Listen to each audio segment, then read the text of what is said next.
Assalamualaikum warahmatullahi wabarakatuh.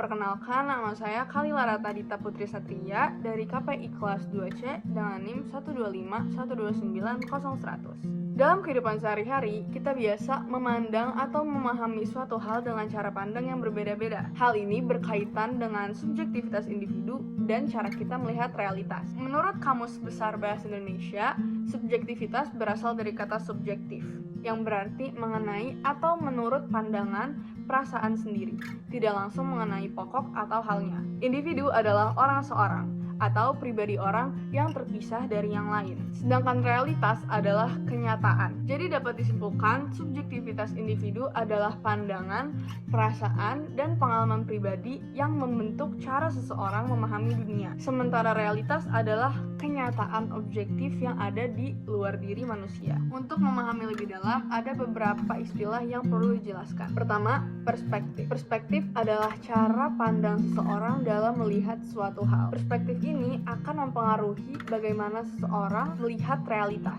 Kedua, subjektivitas itu berkaitan dengan cara orang menafsirkan suatu hal berdasarkan pengalamannya sendiri dan pemikirannya sendiri. Artinya, tiap orang bisa memiliki pemahaman yang berbeda-beda. Ketiga, realitas itu tidak bersifat tunggal, tetapi memiliki dua bentuk, yaitu realitas objektif dan realitas subjektif. Realitas objektif adalah kenyataan yang berada di luar diri manusia, sedangkan realitas subjektif adalah kenyataan yang dibentuk dari dalam pikiran manusia. Beberapa ahli juga memberikan pandangan mengenai hal ini. Menurut F. Budi Hardiman, memahami realitas tidak cukup hanya dengan melihat saja, tetapi juga perlu untuk mempertanyakan dan mencari sebab di balik suatu peristiwa. Aristoteles menyatakan bahwa realitas dapat dipahami melalui objek konkret yang ada di dunia dan dapat diamati secara rasional. Sementara itu, Berger dan Lachman berpendapat bahwa realitas sosial merupakan hasil konstruksi manusia melalui interaksi sosial. Herbert Blumer menjelaskan bahwa manusia itu bertindak berdasarkan makna yang terbentuk melalui proses interaksi dengan orang lain. Selain itu, George Herbert Mead juga menyatakan bahwa diri individu itu terbentuk dari interaksi sosial,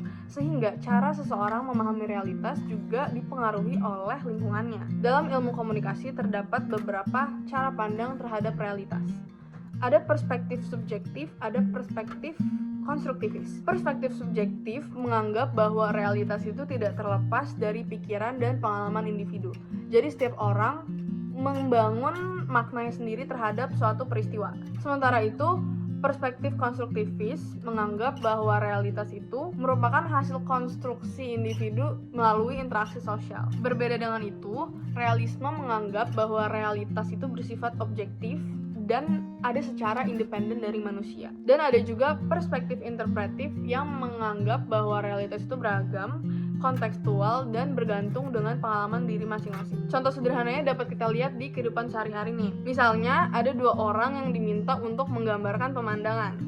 Yang satunya menggambarkan gunung, yang satunya lagi menggambarkan orang lagi di bawah pohon. Keduanya benar karena masing-masing memiliki cara pandang yang berbeda. Contoh lain adalah munculnya stereotip dalam masyarakat. Seseorang bisa menilai suatu kelompok berdasarkan pengalaman pribadinya, padahal belum tentu kenyataannya seperti itu. Dari penjelasan tersebut dapat disimpulkan bahwa setiap individu memiliki cara pandang yang berbeda dalam memahami realitas. Oleh karena itu, memahami subjektivitas menjadi sangat penting agar kita dapat menghargai perbedaan dan menghindari kesalahpahaman dalam berkomunikasi. Dalam berkomunikasi, kita juga perlu menerapkan sikap menghargai, empati, dan keterbukaan agar terciptanya pemahaman yang lebih baik antar individu. Dengan demikian, subjektivitas individu dan realitas adalah hal yang saling berkaitan dan tidak dapat dipisahkan di kehidupan manusia. Cukup sekian, wassalamualaikum warahmatullahi wabarakatuh.